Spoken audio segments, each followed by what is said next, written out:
Tahukah sedulur-dulur, satu butir telur ini, telur KUB ini bisa bernilai Rp15.000. Bagaimana caranya? Ayo simak video ini.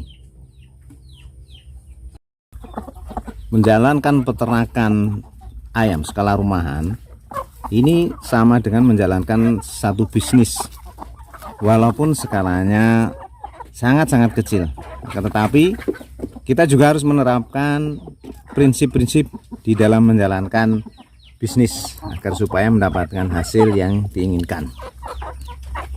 Di antara prinsip bisnis yang harus kita jalankan adalah mengeluarkan modal sekecil-kecilnya demi untuk mendapatkan hasil yang sebesar-besarnya. Itu yang harus kita tanamkan di dalam hati kita dalam pemeliharaan ayam kampung skala rumahan. Walaupun kita tetap harus memperhatikan adab-adab terhadap hewan-hewan piaraan kita itu. Apa maksud menjaga adab-adab terhadap hewan piaraan kita? Yakni di samping kita memanfaatkan mereka untuk menghasilkan pundi-pundi uang, kita juga harus memberikan pakan yang sesuai, yang mencukupi nutrisi. Apabila mereka petelur, kita juga harus memberikan makanan yang mensupport mereka untuk memproduksi telur, sehingga tidak menzolimi mereka. Maksud menzolimi ya ini kita memeras mereka sebagaimana yang kita inginkan agar supaya mendapatkan hasil banyak tanpa mensuplai makan mereka dengan cukup. Nah, ini namanya dolim, kita mau menang sendiri. Jadi tidak seperti itu, tetapi kita memanfaatkan mereka, tapi kita juga memberikan pakan yang sesuai, juga tempat tinggal bagi mereka yang sesuai dan terasa nyaman bagi mereka. Lalu bagaimana kita bisa menerapkan prinsip bisnis di dalam peternakan skala rumahan kita? Ya, ini dengan memanfaatkan sebaik-baiknya atau memanfaatkan sebesar-besarnya potensi yang ada di dalam peternakan yang kita kelola ini untuk menghasilkan pundi-pundi uang. Apapun bentuknya, tetapi kita harus memanfaatkannya sebaik-baiknya agar supaya bisa mendapatkan atau menghasilkan uang.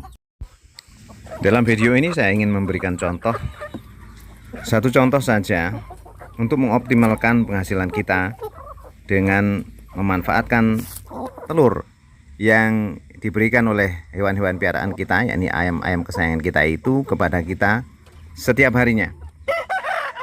Karena di sini saya berternak ayam KUB, maka telurnya memang ya dikatakan lumayan lah, penghasilan telurnya antara 60% sampai 80% setiap harinya. Nah, sedulur-sedulur, apabila telur ini kita jual dalam bentuk telur konsumsi, tentu harganya ya tidak seberapa, paling hanya 1.500 per butir. Akan tetapi sini kita ingin mengoptimalkan hasil, maka kita harus pinter hitung-hitungan. Ya, kalau bisnis harus hitung-hitungan. Tapi kalau mau sedekah jangan hitung-hitungan ya. Kita hitung-hitungan, satu telur ini kalau dijual sebagai telur konsumsi ya, cuman 1.500 itu sudah mentok. Atau kalau dijual bakul jamu ya 2.000. Kalau yang menjual bakul jamu baru 3.000. Lah, tapi kalau kita jual sendiri kan cuma murah.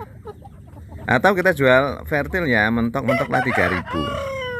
Maka kita harus pintar hitung-hitungan. Maksud saya seperti ini, satu butir telur ini jangan dijual sebagai telur, tapi kita harus bersabar dan menerapkan proses terhadap telur-telur hasil ayam-ayam indukan kita itu.